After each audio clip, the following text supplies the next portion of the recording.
Buenas noches, buenos días, buenas tardes a todos. Gracias por estar una vez más en el Galán Podcast. Y hoy tengo el placer de presentar nada más y nada menos que a la doctora Coralis Guzmán Bojito, a quien tengo el placer también de llamarla amiga.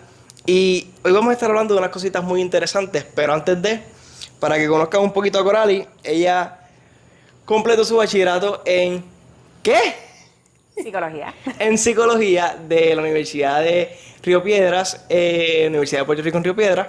Luego continuó sus estudios en maestría y doctorado en la Universidad Pedro Albizu Campos en psicología clínica. Estoy bien perdido. ¿Ves lo que te digo? Y eso lo cortamos. ¿Ves lo que te digo? Eso lo cortamos. Lo pego con el... Pedro Albizu Campos es el nacionalista. Carlos Albizu Campos es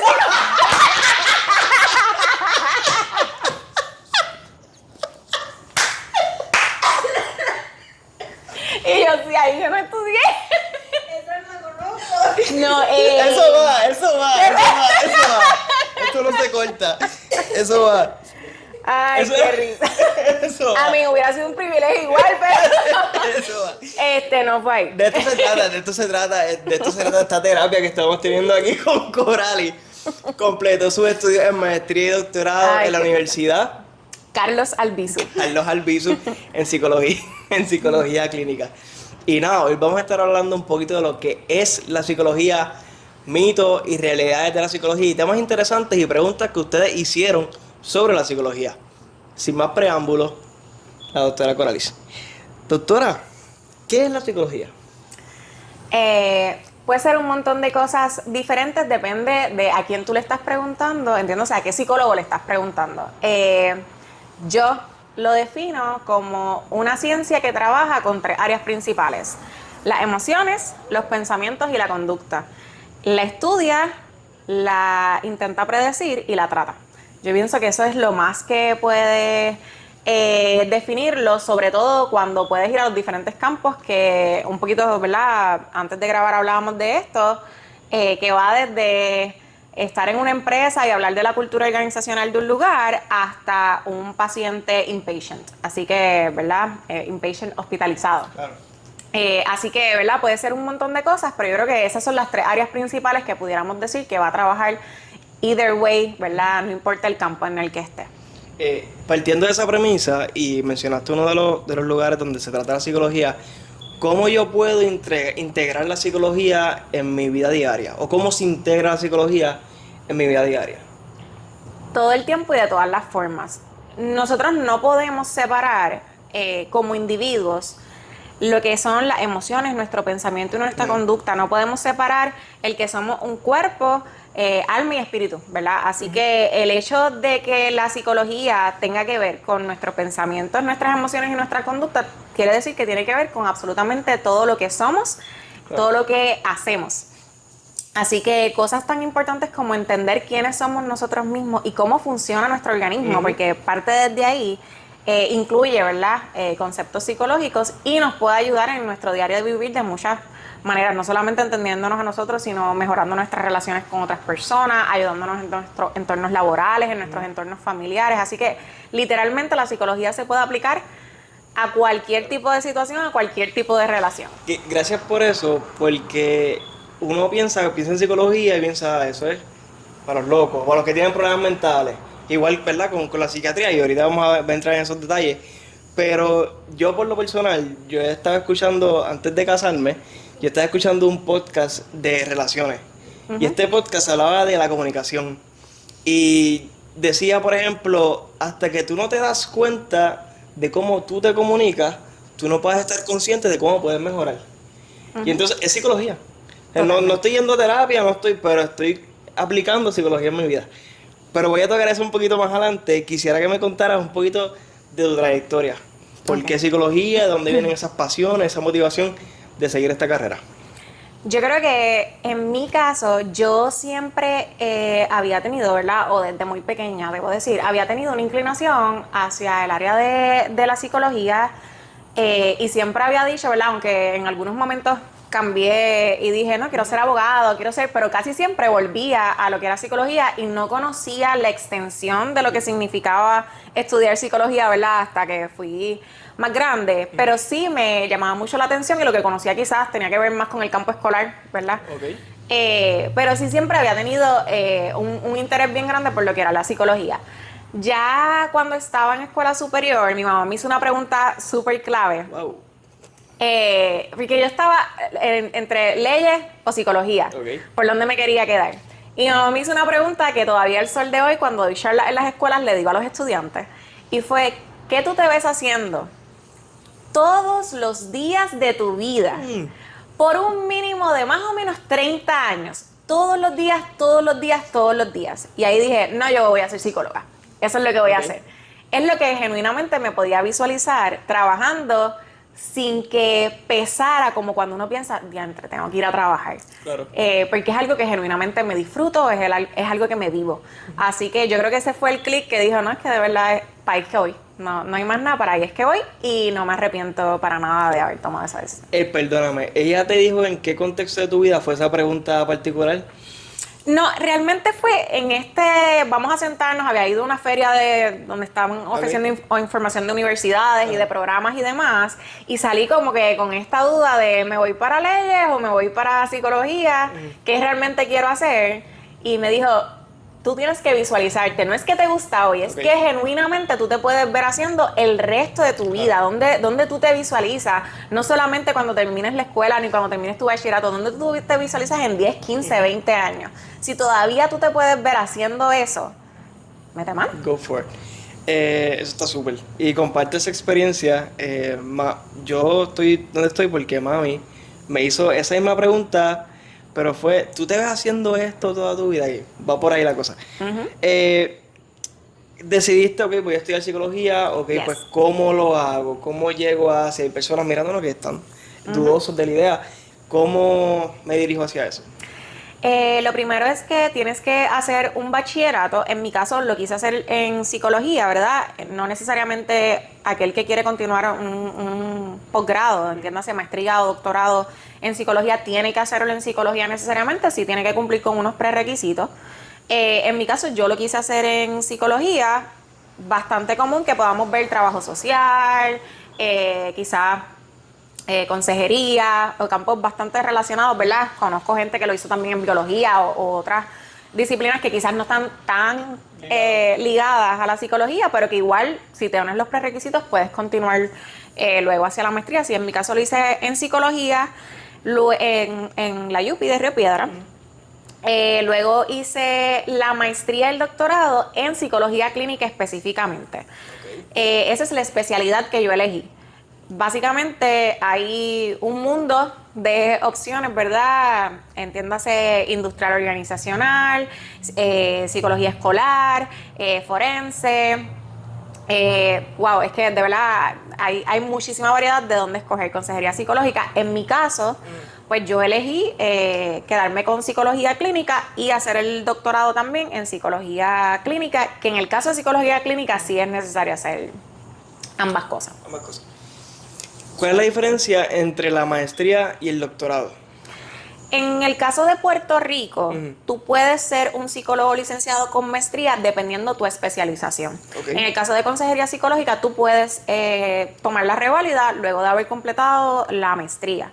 Si quieres la especialidad de psicología clínica, necesitas entonces continuar lo que sería el doctorado.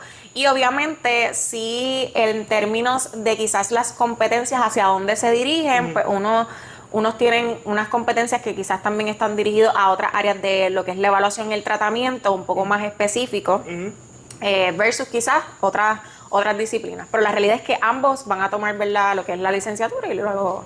Pregunto, terminas la maestría, terminas el doctorado, gracias a Dios. Especialidades, ahora hay un mundo de posibilidades, me imagino, en el campo de la psicología es bien amplio. ¿Cómo uno puede filtrar por dónde yo me puedo ir? Yo te voy a hablar de mí dando cantazos. Yo creo que dando cantazos, teniendo experiencias adversas y bonitas. Yo hice mi internado, que ese es como el último paso del proceso de doctorado, en el hospital de veteranos. Amé la población, me encantó, me vi trabajando con una población, ¿verdad? Donde las áreas que yo roté de casos un poquito más severos y me gustaba.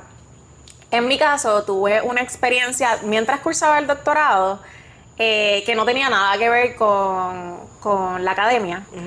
Y dije, yo me veo, me visualizo y quiero estar trabajando con unas poblaciones más severas. En eso me enfoqué durante gran parte de esa primera parte de mi carrera, valga la redundancia. Y después tuve un hijo y viví diferentes cosas dentro de lo que fue la maternidad y dije, a rayo, yo también quiero trabajar con esto. Y no necesariamente con niños, yo quiero trabajar con las madres, con las familias y con todo lo que implica. Y por eso te digo que dando cantazos y viviendo en la práctica, en el día a día y en lo que es la verdad, nuestra vida personal.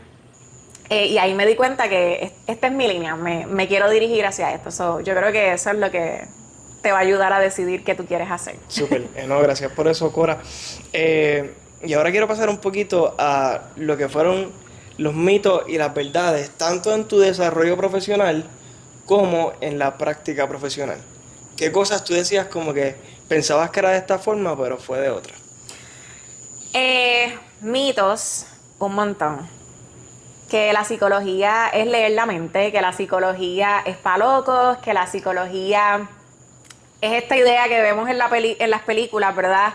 De una persona como que tiene unas capacidades casi psíquicas, en donde te puede ver y ya te descifró.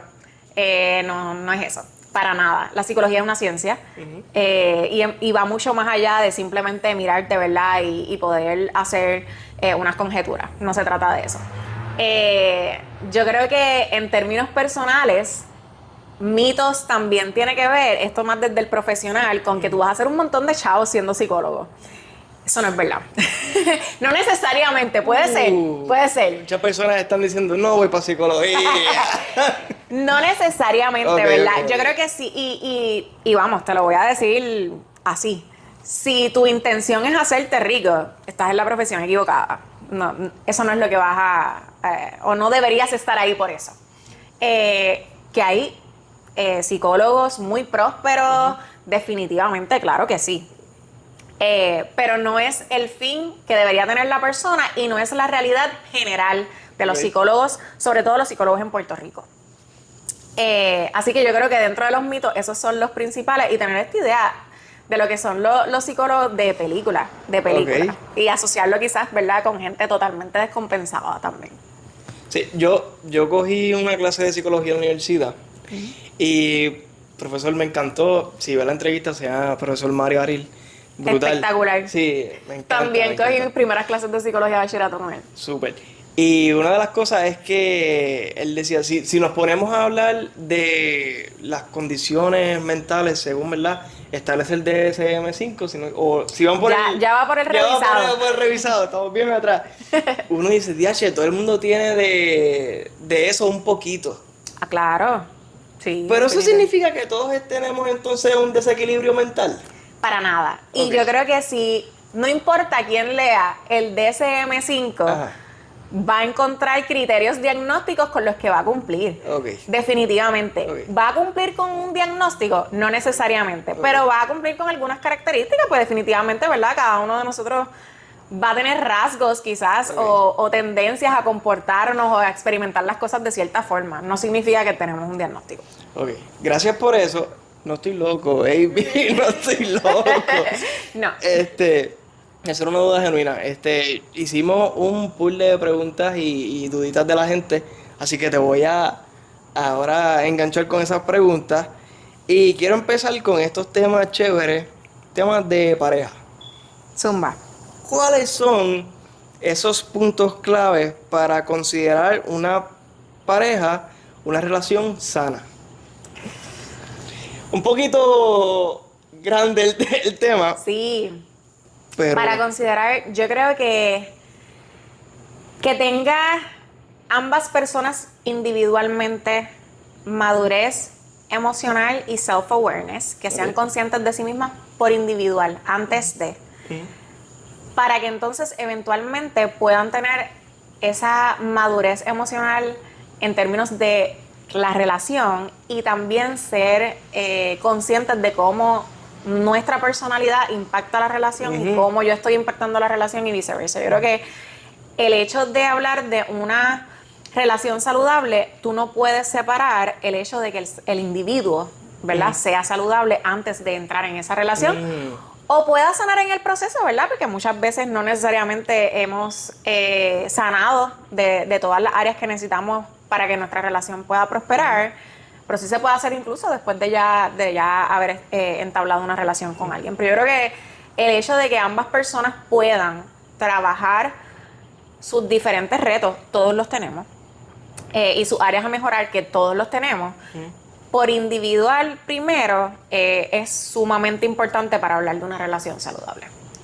Estar consciente de eso es lo primero. Ser autoconsciente en general de todo, de mis cualidades, de mis defectos, de las áreas que más me detonan, o los llamados triggers, ¿verdad?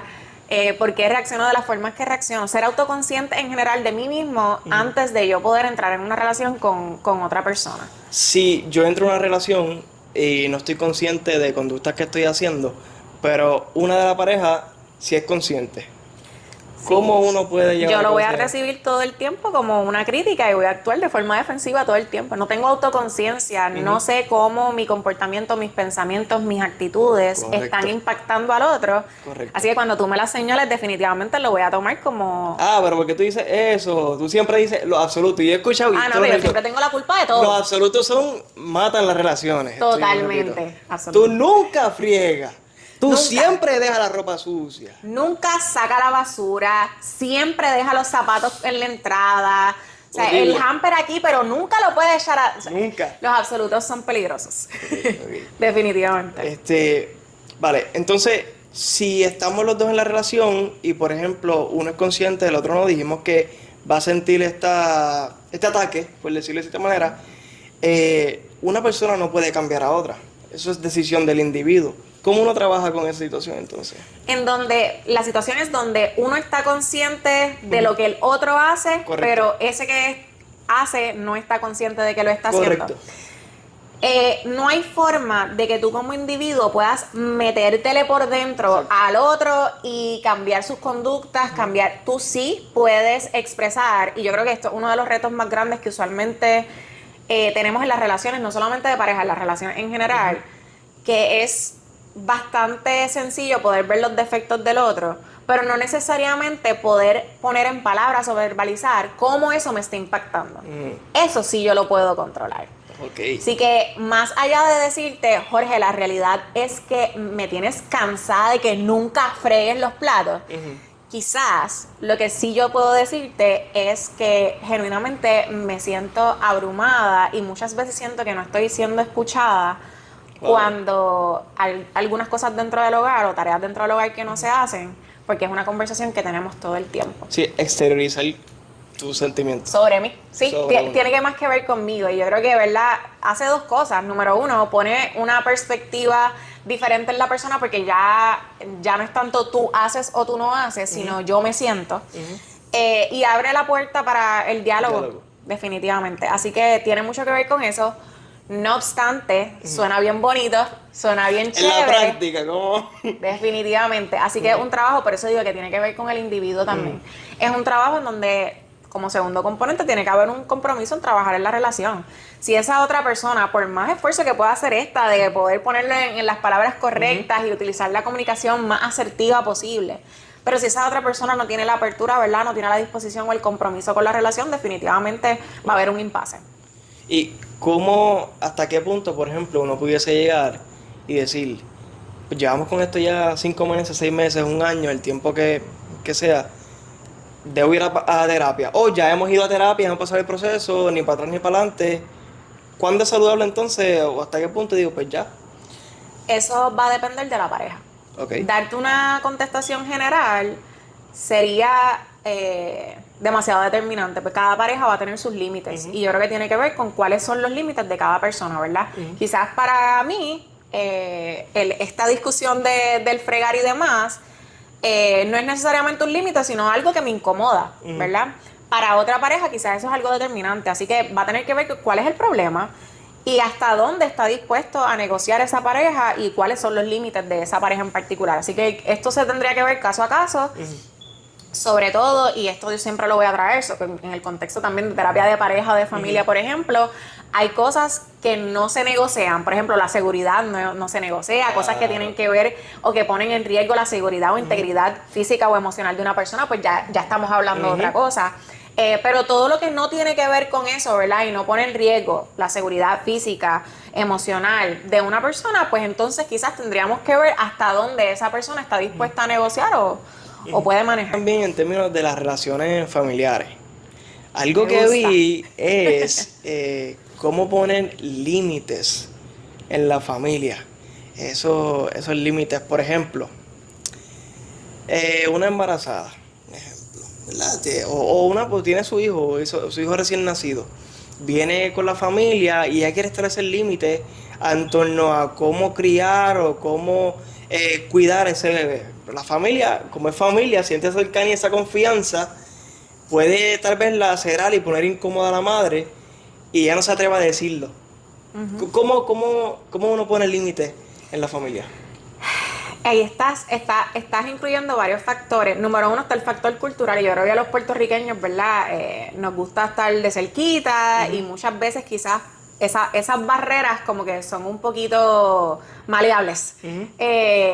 Pero en este caso yo creo que el trabajo de la madre y quien la acompañe, porque no debemos hablar solamente de verdad ese cuidador principal del bebé, sino ese grupo de apoyo que tiene alrededor, esa pareja de ella, si es que tiene por ejemplo su mamá o alguien además que le está ayudando, una amiga, etcétera, también pueden ser de recursos de apoyo. Pero en términos de esa persona específicamente, tiene que hacer un trabajo interno de identificar cuáles son los límites de esa persona, los cuáles son los que quiere establecer. Y que pueda hacer las paces con el hecho de que a la otra gente no le tiene ni que gustar ni tiene que entender los límites. Ese es el primer paso. Eso está difícil. Totalmente. Porque, por ejemplo, yo soy una persona, mi esposa está aquí detrás de las cámaras, que no me gusta estar en conflicto. O sea, yo evito conflicto. Y eso tiene sus problemas también. Claro. ¿Verdad? El evitar conflicto porque evito la confrontación. Entonces, el tal vez ver el que yo quiera establecer ese límite, en mi mente trae, yo tengo que confrontar a mi familiar con estos límites. Y eso no me va a gustar porque eso va a traer una contienda. ¿Cómo brego con eso? Lo primero es desarraigarnos de la idea de que conflictos y confrontación van de la mano. Ok. No necesariamente. Yo puedo confrontar. Jorge, ¿estás escuchando? Conflicto y confrontación no son lo mismo. No son lo mismo. Yo puedo confrontar a una persona sin necesariamente tener que llegar al conflicto, sobre todo sin tener que llegar al conflicto interno. Y volvemos a lo mismo. Tiene que ver más con el trabajo individual. El hecho de establecer límites tiene que ver más con cómo yo los establezco conmigo mismo que cómo yo los exteriorizo con la otra persona.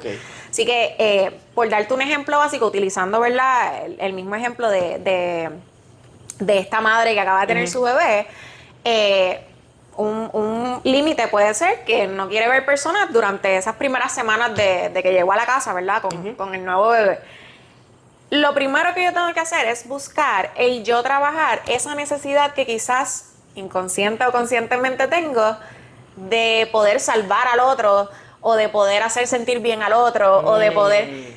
Si yo estoy bien con el hecho de que la otra persona se pueda incomodar o con la otra persona no necesariamente entienda, pero el porqué de que yo no quiero que me visiten en ese momento, no se me va a hacer tan complejo el poder establecer, mira, yo estoy de verdad bien contenta y bien deseosa de que puedan también ver al bebé, así que lo que voy a hacer es que te voy a dejar saber cuando estemos listos para ¿verdad?, que puedan venir a la casa. Eso no es lo que dices, es como lo dices.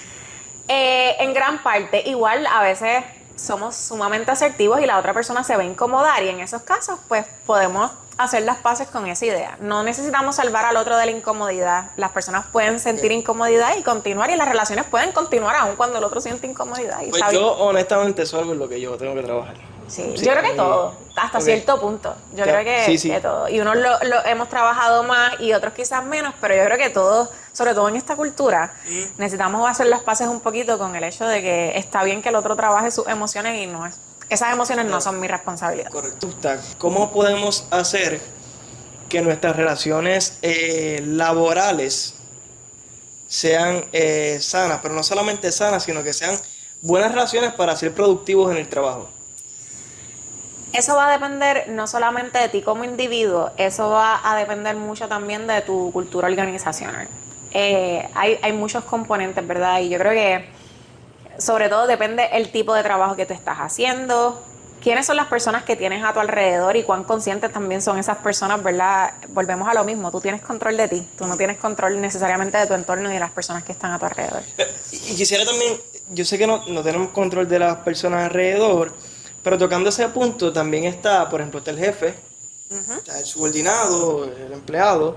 Son dos puntos de vista diferentes y dos relaciones diferentes entre gerente y gerente o empleado y empleado. Es diferente. ¿Y cómo yo puedo cultivar esta relación constructiva en este ambiente laboral, aunque yo esté en diferentes estratas sociales? No sé si se dice así, pero Claro, en mi claro. trabajo. Tienes que considerar cuáles son esos factores que impactan tu cultura, organizacional y cuáles son los factores que se interrelacionan.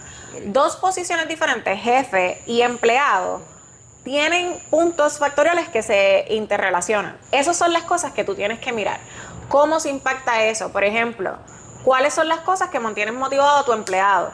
Esas mismas cosas posiblemente son las cosas que mantienen motivado a tu jefe, ¿verdad? Así que tú tienes que buscar cuáles son esos factores en común y trabajarlos y cuáles son aquellos factores que son importantes para cada individuo que no necesariamente se relacionan, pero que sí se pueden trabajar. Okay. Así que volvemos a lo mismo. Cuando hablamos, ¿verdad? Ya de lo que tiene que ver con el entorno laboral, tenemos que hablar de cultura organizacional.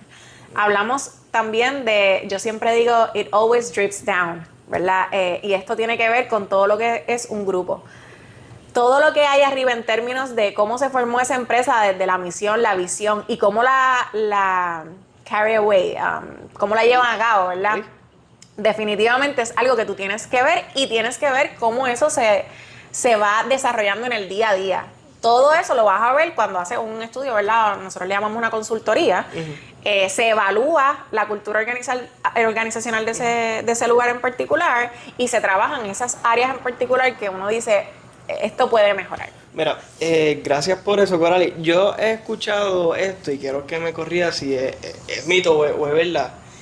Que, por ejemplo, yo voy a posicionar un empleado donde su fortaleza me rinda más productividad y a su vez él se siente feliz y yo estoy feliz porque está siendo productivo para mí y él está siendo feliz haciendo lo que como encaja con su personalidad. Por ejemplo, yo no voy a tener una persona extrovertida analizando datos en una computadora. O no voy a tener a una persona súper introvertida recibiendo a las personas en el supermercado.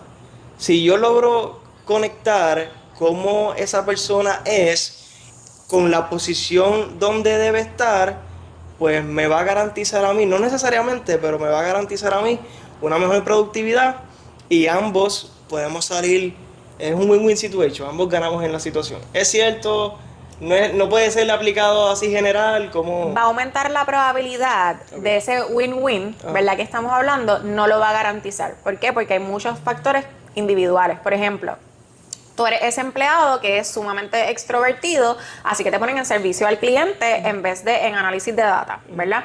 Pero en tu caso, los horarios que tiene el empleado de servicio al cliente confligen directamente con tus responsabilidades en el hogar. Es bien difícil.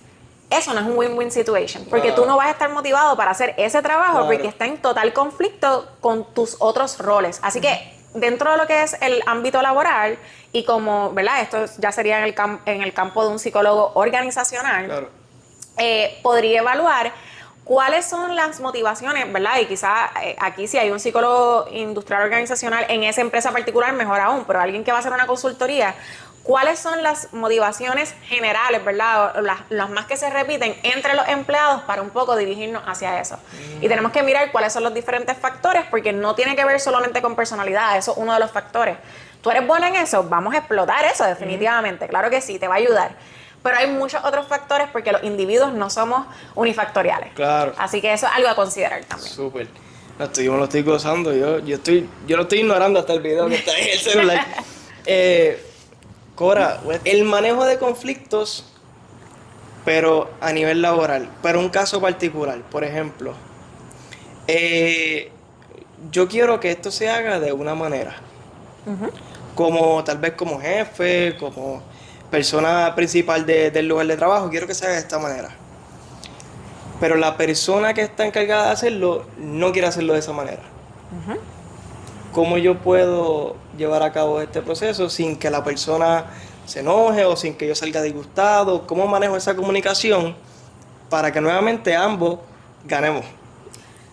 Hay dos formas de hacerlo. Tú puedes a la baqueta y de forma punitiva exigir que sea de esa forma y es esto or else, ¿verdad? O esta o te chavaste. Eso no funciona a largo plazo, definitivamente. Y yo creo que lamentablemente la cultura organizacional de muchas empresas, tanto públicas como privadas en Puerto Rico, funcionan de esa forma. Los empleados funcionan por miedo. Está también el que, pues, trato de evitar el conflicto y entonces a la misma vez no confronto a ese empleado y no buscamos alternativas, entonces no necesariamente... Mucho gusto, es un placer. ¿Cómo estás? Encantada. Así que está ese otro extremo, ¿verdad? Si el empleado puede entender y visualizar el porqué detrás de hacerlo de esta forma y facilita también el trabajo y la meta individual de ese empleado, la probabilidad de que lo haga como tú quieres que lo haga va a aumentar significativamente. Repite eso. Si yo como empleador quiero que lo haga de esta forma, pero el empleado lo hace de otra forma. Cuando yo puedo hacer que ese empleado vea el por qué yo quiero que sea de esta forma y no de la que él lo está haciendo, y esa forma le hace sentido y complementa el trabajo que está haciendo el empleado, va a haber mucha más probabilidad de que lo haga como tú quieres que si simplemente lo hace porque tú se lo estás pidiendo. Mucha más probabilidad. Lo estás haciendo parte. Lo estás haciendo parte del proceso y le estás haciendo algo que hace sentido. O sea, muchas veces, y esto yo lo veo mucho, por ejemplo, en los procesos de consultoría, llega un nuevo empleado y parte del training es nosotros hacemos A, B y C. Y el empleado está haciendo A, B y C no porque entiende cómo funciona la empresa, por qué lo hacemos de esa forma, cómo es que necesitamos que sea así, cómo facilita el trabajo de todos en la empresa, sino porque le dijeron que se hace A, B y C. Claro. Cuando el empleado es parte de el proceso general de esa organización o de ese grupo, entiende el por qué se hace de esa forma y lo puede comprender, incluso conecta con el propósito de hacerlo de esa forma, ya no es simplemente una instrucción que me están dando. Es que yo necesito hacerlo así para que nosotros como grupo funcionemos. ¿Ves de dónde vengo? Quiero brincar a lo que son los hábitos. ¿Cómo yo puedo cultivar buenos hábitos y deshacerme de los malos hábitos? Creo que hay muchas teorías y muchas cosas. Sí. Doctora Corali, ¿qué usted nos recomienda para eso? Yo te voy a hablar de lo que yo recomiendo. Hay un montón de teorías, como tú dices, hay hazlo por tantos días y luego vas a seguir haciéndolo. Hay simplemente corta desde la raíz y hazlo todo de cantazo. En mi opinión, y recientemente hice una publicación sobre esto, tiene más que ver con consistencia que con perfección. Muchas veces queremos cambiar los hábitos porque entendemos que hay algo erróneo, incorrecto o poco saludable con el hábito que tenemos. Entonces queremos cambiarlo y transformarnos de una forma que nunca hemos sido y que ni siquiera sabemos cómo ser, o hacer algo que nunca hemos hecho y no entendemos del todo. En vez de ir de 0 a 100 y exigirnos algo que en la gran mayoría de los casos no le exigiríamos probablemente a más nadie tampoco, nosotros necesitamos, número uno, empaparnos de por qué queremos hacer ese hábito nuevo y entender, ¿verdad?, de dónde viene. ¿Por qué? Porque cuando lo quiera empezar a abandonar, puedo conectar con el propósito más allá de... Exactamente. Y eso va a pasar, es parte de... así que conectar con el por qué y luego ir haciendo cambios que me vayan acercando, que no necesariamente signifiquen que yo voy a cambiar todo lo que soy de un día para otro. Por ejemplo, del 31 al 1. Sí, y al otro día yo soy casi fisiculturista. Exacto. Eso, La dieta o sea, del 1 de enero. Entonces, incluso esto era una conversación que estaba teniendo con una persona en el día de hoy que me comentaba, es que yo estaba comiendo pero los gramos de proteína y estaba midiendo contando mis calorías, midiendo las onzas de... Ay, Dios mío. Y ahora lo estás haciendo, nada que ver, me harté de Coca-Cola, de pizza, de galletas. Oye, nosotros somos seres que no podemos vivir todo el tiempo en el extremo. Lo puedes hacer un día, claro, lo vas a poder hacer 1, 2, 3 días. Sustentable.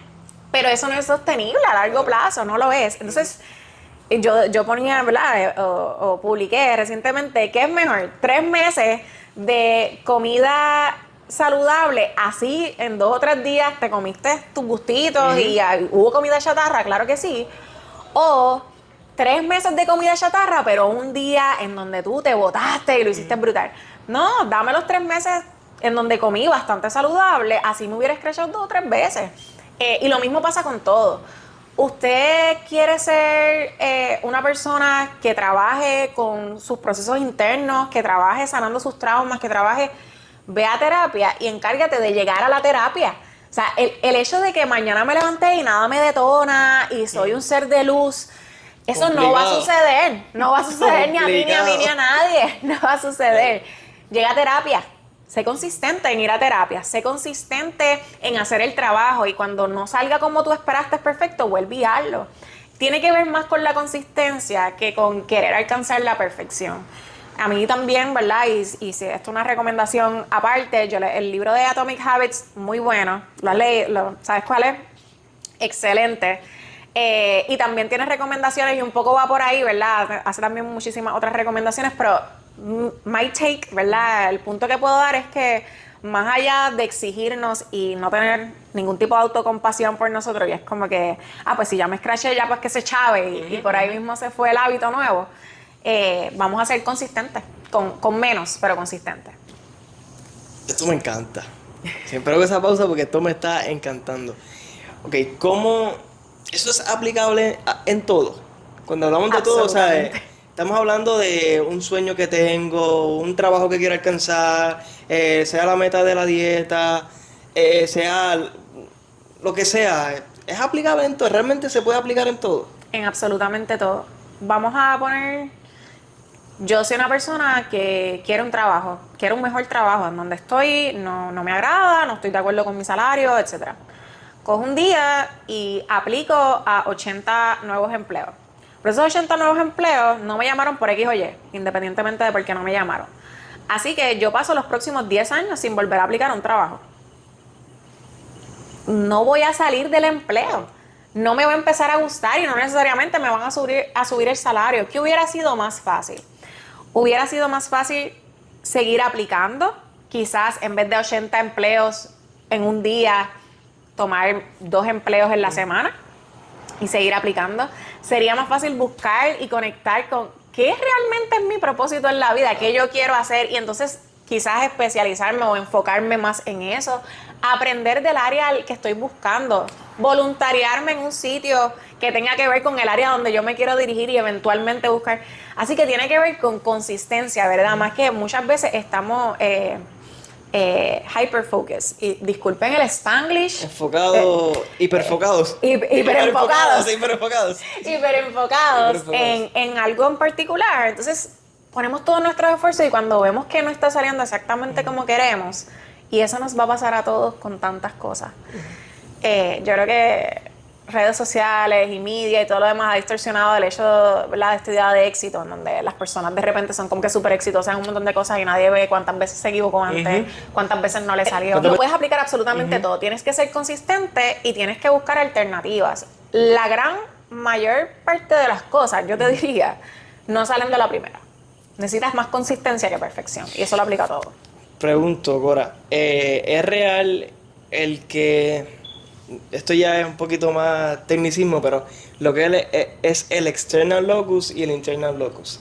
Eso de culpar a los de afuera por algo que me salió mal versus tomar esa responsabilidad y decir, no fui yo.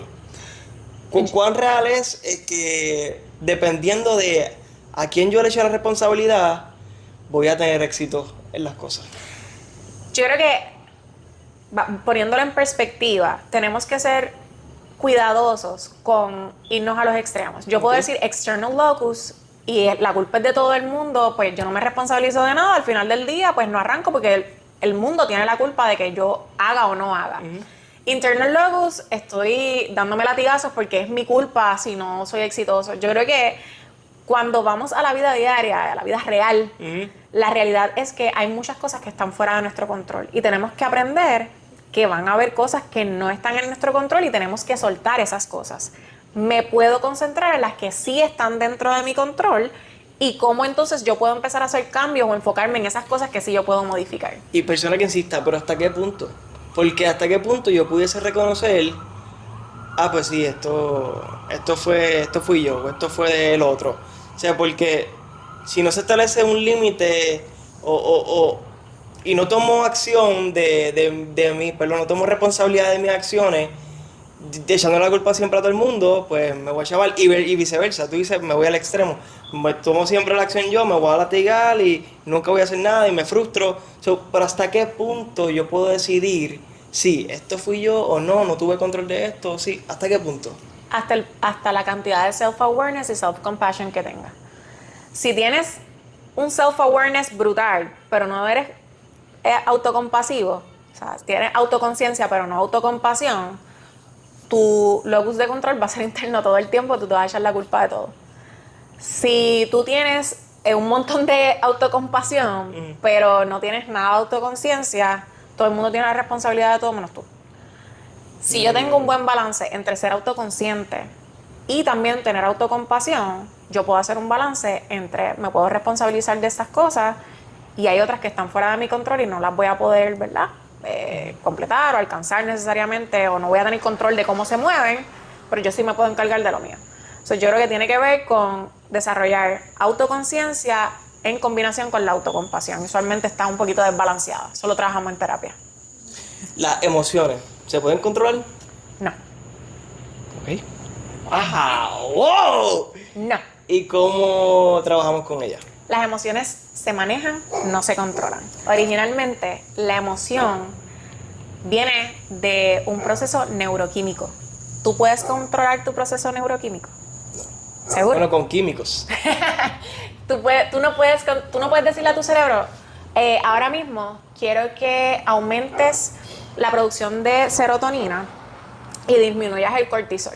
Yo pienso que no estamos ahí como sociedad, pero podemos llegar. No creo que estemos tan cerca. No estamos tan cerca, ok. No. Así que al ser un proceso originalmente, ¿verdad?, inicialmente neuroquímico, yo no puedo controlar el que la emoción llegue y que yo la experimente. ¿Qué yo sí puedo controlar? Mi reacción a esa emoción para así poder modificar la duración de la emoción, la respuesta y la intensidad. Eso sí yo lo puedo manejar. Drop the mic.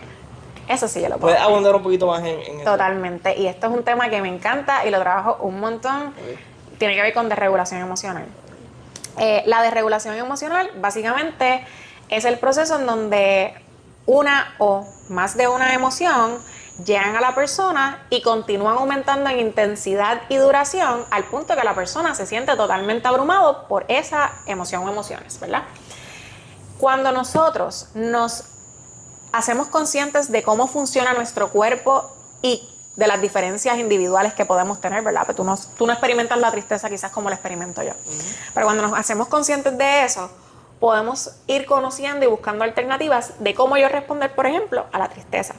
Yo veo qué me funciona a mí y qué me ayuda a mí a que esa emoción dure menos y sea más intensa o más tolerable. Y aquí podemos hablar, ¿verdad? Por ejemplo, una persona con un diagnóstico particular en donde esa emoción se experimenta de una forma genuinamente intensa y no tiene control de necesariamente de la intensidad con la que llega la emoción, podemos hablar entonces de la tolerancia que puede desarrollar la persona a la emoción. Así que tiene que ver mucho con un trabajo que ya sí se va a hacer en un proceso ya de terapia. Sí. Wow. ¿Tiene sentido todo esto que te estoy hablando? Sí, sí, no, definitivo. Y cuando a mí me da hambre, yo me enojo. Entonces, la manera en que yo puedo manejar eso es, número uno, estando consciente que si me da hambre, me enojo. Eso ya es un default. Y la otra manera de controlarlo es, pues, cómo lo disminuyo. Sabiendo que la comida va a llegar pronto, en la práctica, ¿cómo lo...? Hay diferentes alternativas. Número uno, si ya tienes el hambre y ya te enojaste, es diferente versus si yo fuera a trabajar contigo también prevención. Pero una persona como esta se le llama vulnerabilidades, reconoce que parte de sus vulnerabilidades, en particular es el hambre. Yo te voy a decir, joder, tú debes andar con snacks. Y perdón, y particularmente toco el hambre, pero igual puede ser el hambre, puede ser Claro. Otra cosa para otra persona particularmente. Pero Claro, en mi caso, en ¿verdad? este El hambre. caso. Ajá. So, en términos de prevención, yo te diría, vamos a andar con snacks y vamos a ser conscientes también de que si yo llevo 2 horas trabajando y no he comido nada y digo, no, pero todavía puedo estirar un poquito más y no me como algo, la probabilidad de que me desregule ahorita es bastante alta, pero ya tú te conoces, so, mano, cómete una uvita y gritar, ¿verdad? Eso es prevención. Okay. Si ya te dio hambre y ya te enojaste, pero tú ya has hecho un trabajo interno en donde tú reconoces cuáles son las destrezas de regulación emocional que a ti te funcionan, que no son las que le van a funcionar a Valeria, ni a Coralis, ni a necesariamente a otra persona, tú puedes emplear esas destrezas de regulación emocional. Me voy a usar de ejemplo. Hay un montón de destrezas, desde las más básicas que la mayoría de la gente conoce como ejercicios de respiración y meditaciones guiadas y demás, pero no necesariamente esas destrezas le van a funcionar a todo el mundo. En mi caso, si yo experimento ansiedad, la respiración no me es tan efectiva. ¿Cómo yo lo sé? Porque yo lo he practicado muchas veces, he hecho ese trabajo. Y siento que la respiración, sobre todo cuando esa emoción está bastante intensa, puede incluso exacerbar lo que estoy sintiendo. Esa soy yo. Que yo sí entonces he encontrado que probablemente ejercicios como relajación muscular progresiva, no necesariamente de respiración, o ejercicios de tolerancia a la angustia, como por ejemplo utilizar frío, a mí sí me funcionan para la ansiedad.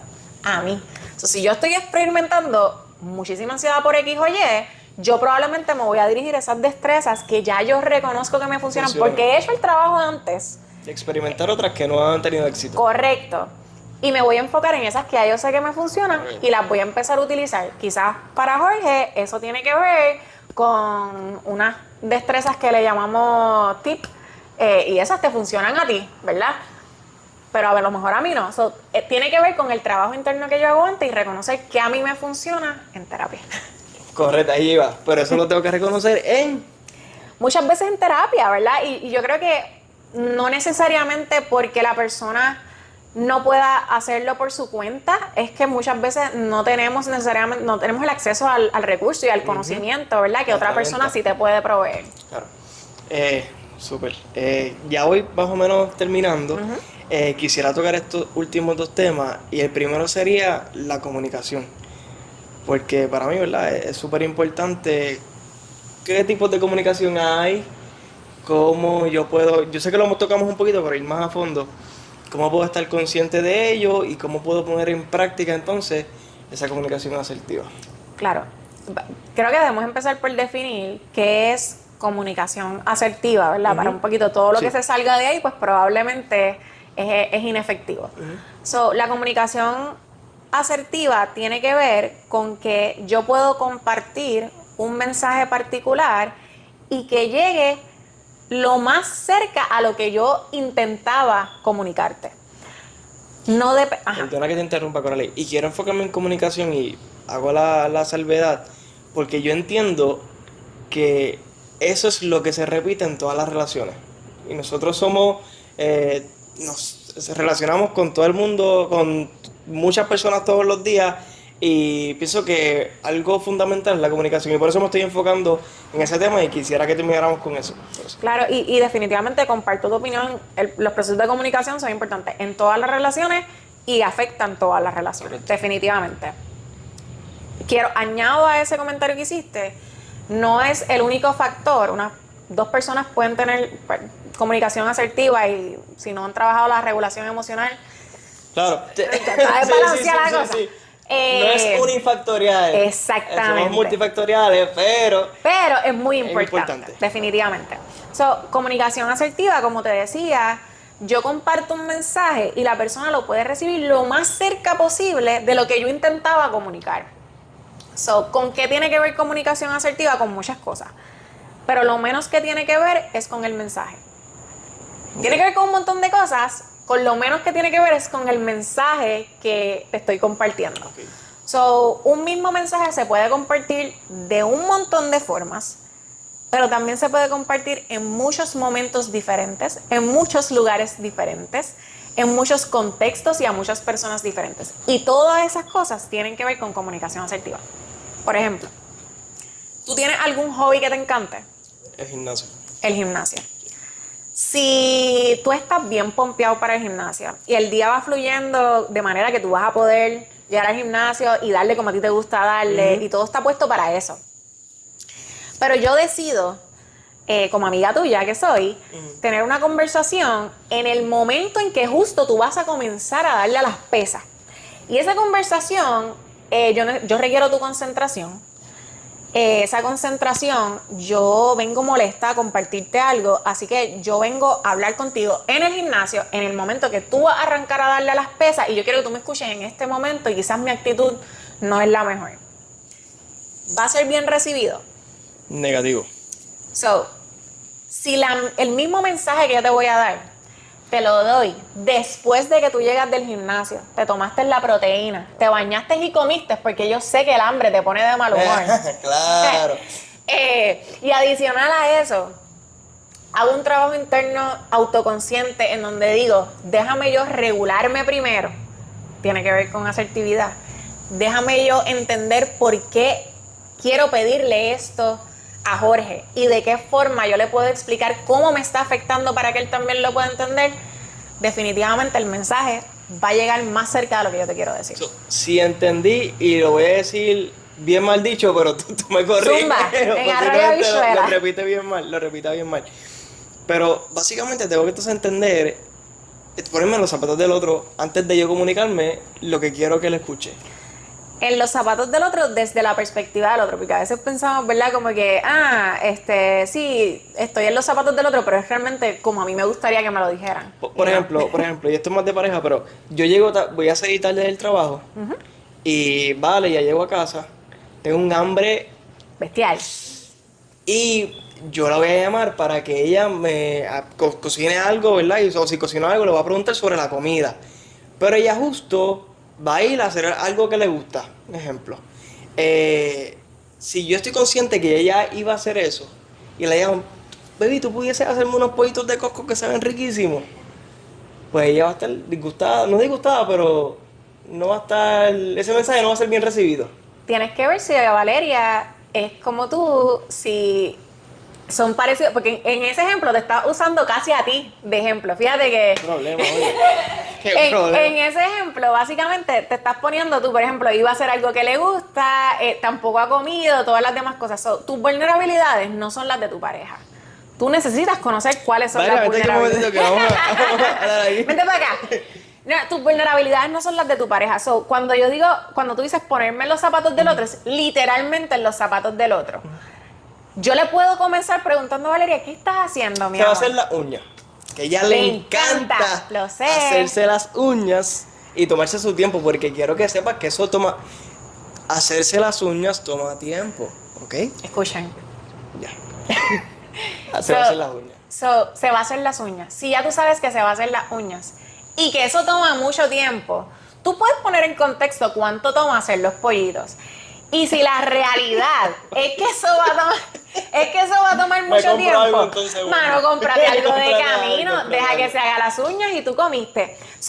Quizás atender un problema de comunicación tiene que ver más con la prevención, porque esos pollitos tú se los podías haber pedido por la mañana. ¿Tú crees que hoy en la tarde, como yo sé que yo salgo más tarde, podamos dejar unos pollitos hechos? O mira, te los dejé adobados. ¿Tú crees que tú los puedas tirar a tal hora. Eso no tiene que ver con la comunicación, entonces. Tiene más, es que no solamente es la comunicación, porque no es Con el el mensaje. con el mensaje. No es tanto el mensaje, Claro. es todo lo que va alrededor de ese mensaje. So ves por dónde voy, ¿verdad? No es que le pidas los pollitos, el problema nunca es que le pidas los pollitos. Es que hay otras cosas que tienen que ver con cómo ella lo va a recibir. Pues claro, entonces volvemos un poquito a cuando estás explicando que si se sale de lo asertivo, pues es otra cosa. Pero ¿cómo yo identifico entonces qué otra cosa no es asertivo? ¿Qué otra cosa no es asertivo cuando yo me comunico? ¿Cuántos problemas tienes en tus relaciones con otras personas? ¿Cuántos de esos se repiten en tus diferentes relaciones? Súper. Y nosotros los seres humanos somos seres de patrones. Cuando nosotros miramos nuestras relaciones, nuestros issues se van a repetir, no exactamente igual necesariamente, pero se van a repetir. Cuando somos autoconscientes y empezamos a mirarnos a nosotros en los diferentes contextos, en mi contexto laboral, en mi contexto de pareja, en mi contexto de amistad, en mi contexto de si voy a algún grupo como el gimnasio, la iglesia, you name it, y veo que hay cosas que yo puedo ver que se repiten, patrones que se repiten dentro de mis relaciones, yo puedo ver cuál es ese común denominador, que no necesariamente es la persona, ¿verdad? Si tienes problemas con todo el mundo, el problema eres tú. Bueno, quizás es tu forma de comunicarte. Ese es uno de los mitos que vamos a tocar. Fíjate, no está tan lejos, pero quizás es, ¿verdad? Quizás tiene que ver más con tu comunicación, ¿verdad? Así que es que las personas no me entienden cuando hablo. A lo mejor tiene que ver con que no me entienden cuando hablo. Quizás no me estoy expresando de la forma correcta. Quizás las palabras que utilizo se reciben de una forma muy abrupta o muy rough. So, vamos a ver cuál es ese común denominador, qué se está repitiendo en mis relaciones e incluso cuál es mi incomodidad. ¿Qué me está incomodando a mí de mis relaciones? Y eso me va a dar luz de un momento. Aquí hay un conflicto que tiene que ver con el área interpersonal. So, parte, por ejemplo, para llevarlo al contexto de terapia, parte de lo que vamos a mirar es que vamos a hablar de tus relaciones, porque va a reflejar cuáles son tus dificultades con los demás. Brutal. Pues, Cora, entiendo que te habían hecho unas preguntitas. No sé si quieres abordarlas ahora. Sí, en los stories dije que podían enviar sus preguntas para contestarlas aquí. Una de ellas tenía que ver con los diagnósticos más comunes en Puerto Rico. Definitivamente vamos a hablar de lo que es depresión y ansiedad. Hablaron de la diferencia entre hombres y mujeres y quiero señalar que no es necesariamente que las mujeres sufran más de depresión o de ansiedad, pero sí vemos que la tendencia es que las mujeres asisten más a procesos terapéuticos o buscan más ayuda. Así que ¿Hay más data? Correcto, hay más data porque son las más que asisten. Y quiero atarlo a un tema que a mí me apasiona muchísimo, que tiene que ver con la prevención del suicidio, para añadir un dato sobre esto. Y es que en Puerto Rico y en el mundo, los hombres consuman más el acto de suicidio, pero las mujeres lo intentan más. Así que vamos a ver ahí que hay como una diferencia en términos de la data y volvemos a lo mismo. Los hombres utilizan métodos quizás más letales, así que, ¿verdad? Son más efectivos cuando hablamos de efectividad en términos de sus métodos, versus las mujeres que utilizan métodos menos letales y buscan más ayuda. ¿Qué signos yo puedo identificar de alguien que tal vez está pasando por ese proceso y teniendo esos pensamientos y cómo yo puedo canalizar esa ayuda? Signos y síntomas son muchos y eso va a depender de la población. Así que, de modo general. Vamos a ver posiblemente cambios en la conducta. Por ejemplo, personas que se están aislando cuando no eran aisladas, cuando no estaban necesariamente aislados o compartían generalmente con otras personas. Vamos a ver comienzo o aumento en el consumo de sustancias o alcohol. Vamos a ver cosas como comenzar a hacer cartas de despedida, llamadas de despedida, regalar pertenencia, hacer testamentos, etcétera, cosas como esta. Vamos a ver quizás un poquito más marcada la desregulación emocional, ¿verdad? Ese pobre manejo de las emociones y esto es bien, pero que bien importante, un historial de intentos previos es bien importante y algo que quiero dejar muy claro son los gritos de ayuda. cuando una persona dice que está pensando en suicidarse o que se quiere suicidar, no es un intento de manipulación, no es para llamar la atención. Debemos siempre tomarlo con seriedad. Aunque lo haya dicho antes 525 veces, lo vamos a tomar con seriedad y lo vamos a atender, definitivamente. Súper. ¿Qué podemos hacer? Y de esto, ¿verdad? Nosotros ofrecemos un taller de prevención de suicidio para diferentes contextos, para profesionales, para personas en las escuelas, para personas dentro de grupos, organizaciones. Así que quizás, ¿verdad?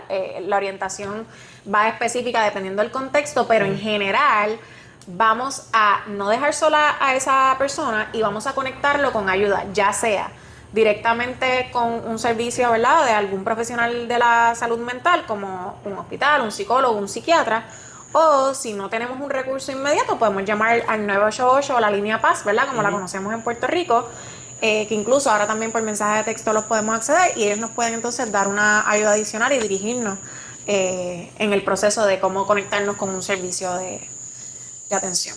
Súper. Aquí estamos para contestar. Estamos para contestar preguntas. ¿Otra pregunta que te hayan hecho? ¿Cuánto cobran los psicólogos? Y eso depende un montón del contexto de dónde trabaja. Okay. Depende de dónde trabaja en términos de lugar literal de trabajo y de territorio también, ¿verdad? No es lo mismo un psicólogo quizás en Puerto Rico versus un psicólogo en algún otro país. Pero en general puede ser, y mano, hice un research y todo para esto, a ver cuánto están las tarifas ahora mismo en general. Okay. Y puede ir, un psicólogo puede cobrar, dependiendo de su especialidad, desde 20 algo dólares la hora hasta cientos de dólares la hora. Sí, varía mucho. Eso varía un montón. Volvemos a lo mismo. Está un psicólogo que trabaja quizás en una escuela, está un psicólogo que trabaja en clínica privada, está un psicólogo que trabaja directamente en una empresa privada como psicólogo industrial organizacional, está un psicólogo que trabaja en el ámbito correccional. Y está un psicólogo que trabaja en un hospital. Así que dependiendo del contexto donde esté, es el que va a variar. En Puerto Rico, específicamente, ¿verdad? Y cuando hablamos de psicólogo, casi siempre piensan en la oficina. Esas tarifas usualmente están entre los 50 y los 150 dólares por sesión, dependiendo del psicólogo, la especialidad, etcétera, etcétera. ¿No tienes data de la especialidad que más cobre? Mano, te la debo si es una especialidad como tal, porque es que, si te soy bien honesta, tiene más que ver con para quién o dónde trabajas. Okay. Dos especialidades es lo mismo. Por ejemplo, voy a utilizar la mía, un psicólogo clínico que trabaja, por ejemplo, en el hospital, en un hospital en Estados Unidos, va a estar cobrando alrededor de $100,000 al año, ¿verdad? Un psicólogo que trabaja en un hospital en Puerto Rico, un hospital no en contexto federal, posiblemente pudiera estar cerca de los $60,000 al año. Okay. En Puerto Rico, pero federal, puede estar sobre los 80. Un psicólogo clínico con práctica privada puede estar entre los 40 y puede subir, dependiendo, ¿verdad?, su trayectoria, sus hasta especialidades y demás, hasta los 100 y pico mil. Eso va a depender, como te digo, del contexto más que de la especialidad. Ahora mismo, y esto lo hablábamos un poquito, ¿verdad? Casi todas las profesiones se han ido relacionando un poquito también, por ejemplo, con las redes sociales, y quizás un psicólogo que el impacto que tiene o cómo se ha dado a conocer es muchísimo más grande y quizás se ha enfocado más en vender libros y hacer talleres, pues quizás está ganando un montón de dinero con eso y es psicólogo clínico, pero no hace lo que hace el psicólogo. Jordan Peterson es un ejemplo de ello. Por ejemplo, ¿verdad? Así que por eso te digo que no tiene, en mi opinión, tanto que ver con la especialidad, sino cuál es el enfoque de tu práctica clínica o no clínica. Súper. No, gracias por esos números. Y pues, para satisfacer la curiosidad de la gente. Porque la curiosidad, o si les interesa, quizás esa persona estaba pensando, ¿verdad? De hambre no se van a morir, evidentemente. Hay muchas cosas que hacer, mucho que hacer. Pero lo importante es que pues, les guste, como tú muy bien decías al principio. Lo importante es por qué lo estás haciendo. 30 años haciendo lo mismo. 30 años. No más. Me lo he gozado un montón, de verdad que esto ha sido una terapia. Pero no quiero irme sin antes mencionar dos cositas. Eran dos cositas hace 5 minutos, ahora van a ser dos cositas más, pero esto sí es rápido. Número uno, ¿qué mensaje entonces importante la psicóloga Coralie Guzmán le deja a la audiencia que nos está escuchando, si fuese un mensaje. Y lo otro, pues, planes futuros, qué estás haciendo ahora, dónde te pueden conseguir, etcétera. Mensaje importante, está bien no estar bien. Es importante reconocer cuando necesitamos ayuda. La inmensa mayoría de las personas en algún momento de su vida lo va a necesitar. La diferencia está en si me voy a atrever a buscar esa ayuda. Reconozco, ¿verdad? Porque también reconociendo el privilegio de tener un conocimiento particular, que no es tan fácil accesar recursos y no es tan fácil accesar necesariamente servicios, ya sea terapéuticos o servicios de salud mental en Puerto Rico. Eso es una realidad. Pero hay espacios para poder buscar ayuda y poder, ¿verdad?, dirigir hacia donde la persona necesita ir para que pueda buscar ayuda. Así que si hay algo que pudiera dejarle saber a las personas es que está bien que busques ayuda y que si lo necesitas o te estás preguntando si es que lo necesito o no, que lo puedas hacer. ¿Qué estoy haciendo? Recientemente abrí una clínica privada. Estamos localizados en Metro Medical Center en Bayamón, pero proveemos servicios tanto presencial como virtual. Esos servicios son sí de terapia individual, de pareja y de familia, pero también hacemos adiestramientos y talleres con diferentes empresas pequeñas, medianas y grandes, y privadas y públicas. Y lo hacemos también de forma virtual, presencial, en español y en inglés. Así que eso es lo que estamos trabajando ahora mismo y estamos trabajando también con la población perinatal. Súper. Nuevamente, gracias Cora, gracias Claro por que este sí. tiempo. Gracias a ti. Nada, si llegaste hasta aquí, que yo espero que sí, sigamos aprendiendo de cabeza ajena. Ese es el punto de estas entrevistas y espero que les haya gustado. Nos vemos.